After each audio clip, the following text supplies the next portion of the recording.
back to yet another episode of Marketing Demystified with Vamsi Pannala.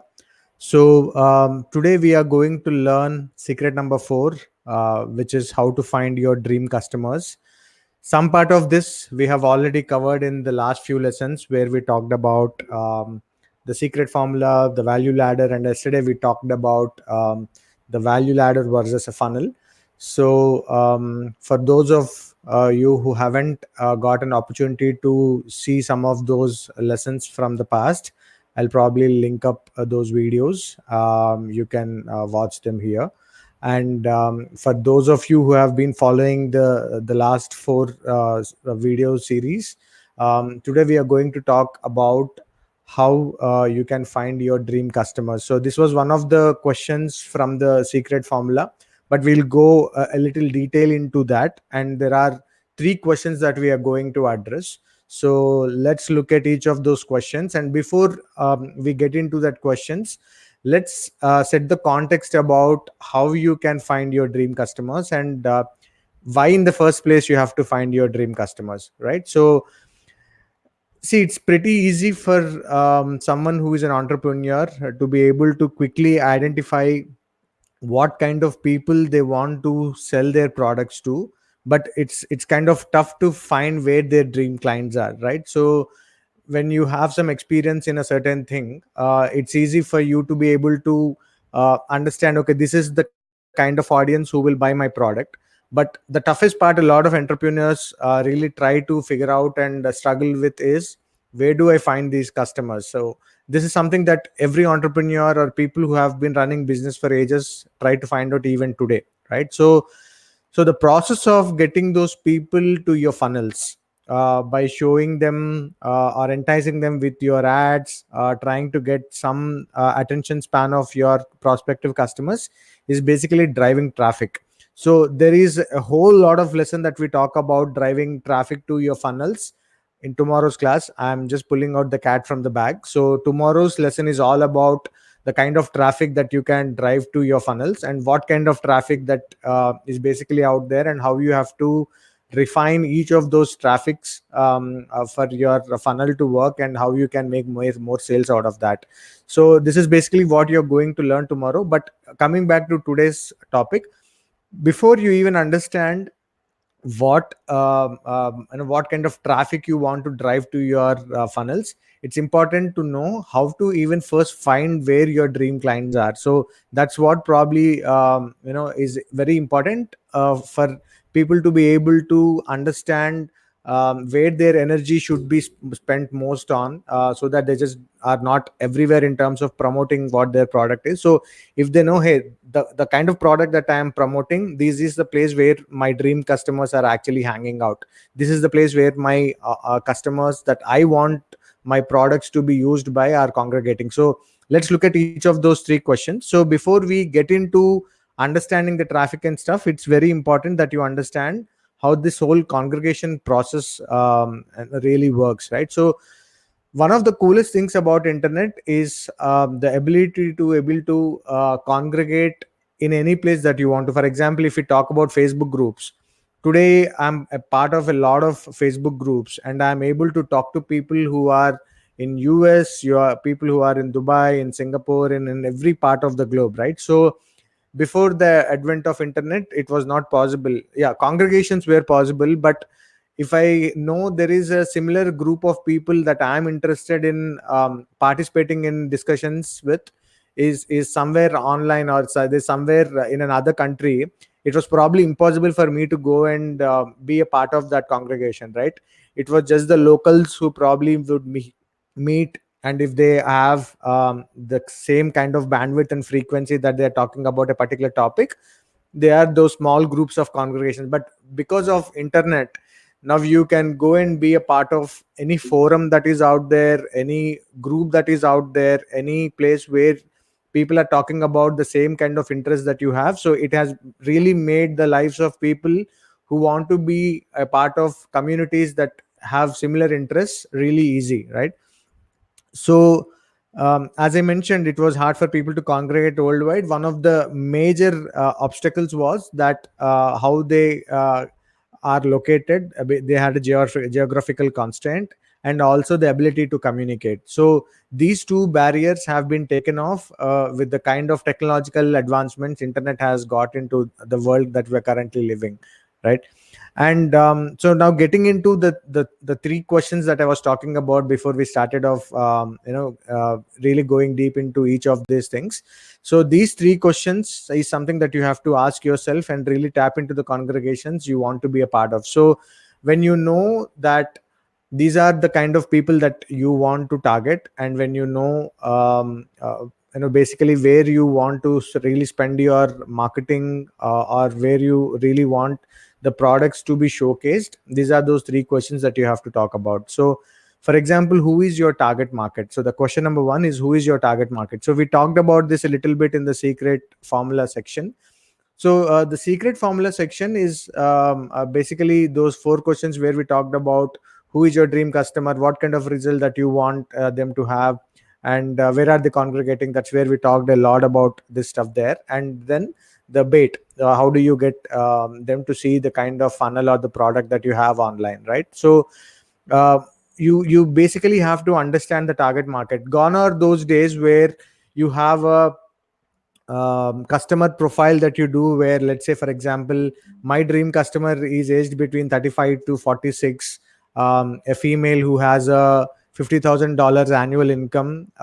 So that kind of profiling, yeah, I think a lot of people still do it. But now with the advent of the depth to which that you can go into each of those profiles today, um, some of the platforms where we can advertise, they they give you a lot of profiling, right? Even you know what their medical history is, what kind of musical taste they have, or even their shoe size. So your profile targeting can go really so deep into some of the factors like that. So it's very important to know that who is your target market. So if you sell to anybody and everybody, then you're not selling to anyone as such. So this is something that we also discussed in the one of the past videos. So basically that's what question number one is all about. Now once you know who is your target market, you basically then have to know where your target market is congregating. So look at the internet as the a huge mountain, right? And the people who are your ideal customers, your traffic is basically the gold inside that mountain.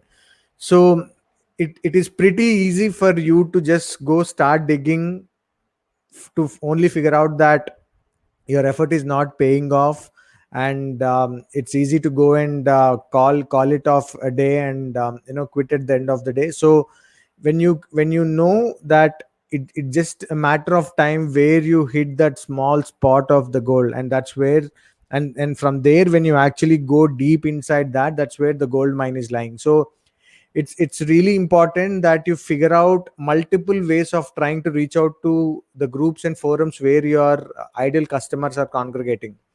It can be in a form of an ad. Let's say, I'm sure a lot of you probably must have run some kind of ads in the past. There would be that one Facebook campaign or one Google AdWords campaign where almost everything till that date you have run, the wave was like this, right? So nothing worked, and suddenly there is that ray of hope where you see some kind of change in the way the number of leads have come in, or the quality of the lead has changed, or the kind of people that you really wanted to hear about your product, people are listening out to you, or the people are not falling off their chair when you talk to them about the price of your product. So some of these things happen, and that is where that's an indication that something that you have done right with that last campaign is working. So you go deep into what probably has been right, and then you start putting on multiple things that would add on to what you have done right in that particular campaign. In the similar example that we are talking about, when you start digging that mountain to get the gold out of that, at times you probably are digging in the wrong place, which is probably wrong targeting. Your target customers are not there in the place that you're trying to figure out. So it's very important that you just go and look at where your target audience are congregating, and you go deep. Once you figure out where they are, and once they know that someone who is going to join as a part of their congregation has something very valuable for them, it's a win-win situation for both of you, right? So you want that kind of customers, and people also want the kind of product that you want to sell or offer. So that's when you become a win-win for each of you. So that's how things really work out, right? So that is basically what is question number two. So question number two, as I mentioned, is where is your target audience congregating. So let's look at what question number three is. So once you know these two things, now, yeah, it is half the battle one. So you know who your target customers are and you know where they are congregating. Now the biggest problem that you want to solve is, where are these people, right? And how am I going to get these people to see what I am offering? So that's something a lot of people really fail. So that is where you actually have to work on with respect to how your product positioning is, and how your headlines with respect to the ads that you are writing, or the blog copy that you have probably written about what your product or service is. As Russell talks about this particular topic in the One Funnel Away challenge, the current attention span of a human being is 7 seconds, right? So it is very important that you bring the attention that you want from your prospective customer within that 7 seconds. So if it's a Facebook ad that you have written, or if it's a Google AdWord copy that you have written, it is basically a pattern interrupt that you have to write. It's not just a culmination of some words that you have written and you just put some money out there on the internet, and it just goes and starts showing out to people on their timelines. No, that's not how it works. On wherever you are advertising about your products and services, your headline or the video, whatever medium you are using, whether it is the textual form, the video form, or the audio form, it should be a pattern interrupt. What I'm currently doing on my timeline, or whatever work that I'm doing, it should shift my focus and have to get my attention of the product or service that you are trying to offer, or something which is related to that. If it's a headline, if it's a teaser about your product, or if it's the benefit that I'm going to get from your product if I'm using one. So these are some things that you have to really make it a point to use. Otherwise, if you know who your dream customer is, you know where they are congregating, but you absolutely have no way to be able to get them see what your product or service is, there's absolutely no reason why you have to struggle really that kind of energy that you're putting in. So it's very, very important that you write your headlines in the right way, you record your videos in the right way, your podcast probably, if that's a bait that you want to use. These are some ways of doing it, but essentially, look at some of the film magazine headlines, some of the magazine headlines also, for that matter. Look at how enticing those headlines are. For example, one of the examples that was quoted in this book is the National Enquirer newspaper. The headlines are so catchy, which are also complemented with the kind of images they use. People have to pick up that from the airport stands where they are marketed, where they are advertised, right? So it's very important that you spend not a small fraction of time writing a headline. A lot of people actually do it the other way around. As per the 80-20 rule, you spend 20% of your time creating the content, and then 80% of the time promoting it. So in that 20% of itself, 80% of what you're going to write is something that you should spend on your headline. What goes inside that is 20%. I hope I didn't confuse. So in the 80% rule, generally when you write an article, you record a video or a podcast, what in general the digital marketing space talk about that is, you spend of the 800% time that you're spending on crafting an article or a video, you spend only 20% of that on the article that you write, the blog post that you write, or the video that you create, or stuff like that. 80% of what you have created is something that you should spend on promoting it. But in this 20% of the time that you have spent on creating that article or whatever blog post that we are talking about, 80% of that time has to be spent on the headline. 90% of the time, people open your article, people click on your ads, people want to know more about your product or service based on the headline that you write. It's a fact. So if your ads are not getting the kind of conversions that you want, if your average cost per acquisition is going really high, that means your headline sucks. So let me put that very clearly. So you have to really work on your headline. You have to really work on the sub headline, or if the kind of images that you are using to showcase what your product is, if these are not in sync with each one of them, most likely your ads will fail. Or even for that matter, if it's a blog post, you have written the world's most valuable article out there, but the headline that you have given for that article is not something that is enticing for people to click and read through. Yeah, I mean, maybe there will be people who just go inside and figure out that, okay, this was the most valuable post that I have ever read, but the kind of value that blog post should get would never see its day. So this is basically a very important concept. So please go back, look at how your ads are performing. If your click through rate is very low, or your cost per acquisition is very high, that means your headlines are not working, or your images, or the copy on the images is not working. This needs to be tweaked.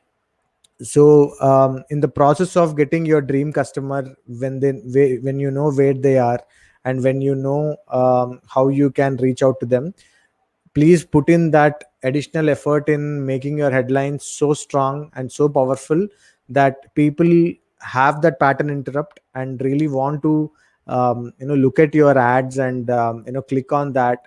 Then you get them into your funnel. They see what you want to show them on your funnel, and that's how you start the journey of your customer for the products and services they might be interested in. Hope today's lesson was interesting, and you had some share of things that you have taken away from this. If you like my videos, please subscribe to my YouTube channel. If there are any questions that you have, feel free to put in the comments here. I will go back and answer all of those questions when I'm off this video. And show some love by hitting that heart icon if you're watching this on Facebook. Hashtag live if you're seeing it live, and hashtag replay if you were able to catch the replay. Nevertheless, please take action. This is what I plead at the end of all my videos. Learning is good, but learning without action is absolutely of no use.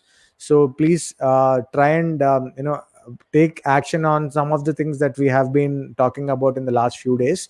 This will really take you to places if you can implement all of this, because as I mentioned in my first lesson, all the concepts that are a part of .com secrets are evergreen. So if you have a business, if you have an idea of starting a business for yourself, each of these concepts are going to be really really useful. And just don't go random, don't go ad hoc in going and promoting your products and services.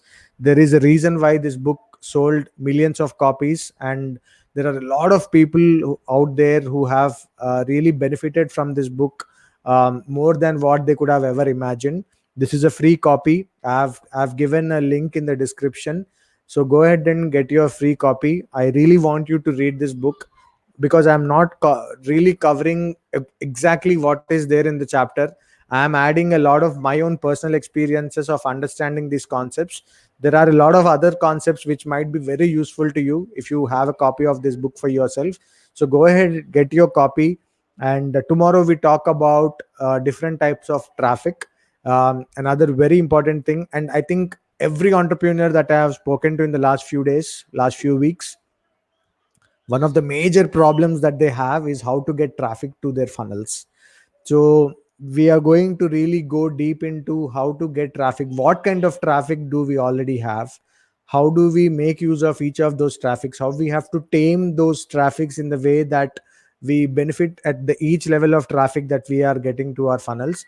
So tomorrow's topic is going to be really really interesting. So I look forward to talking to you guys again tomorrow. And for people who have not been able to catch lives of the other videos that I have done the last few days, I will include the links in the video somewhere, so you could always go back and do. Otherwise, the easiest way is subscribe to my YouTube channel. You will get a notification. or you can watch all of those recordings on the Facebook profile that I'm currently live. So that's all for today. So I will catch up tomorrow again, and hope you have a great day, and take care.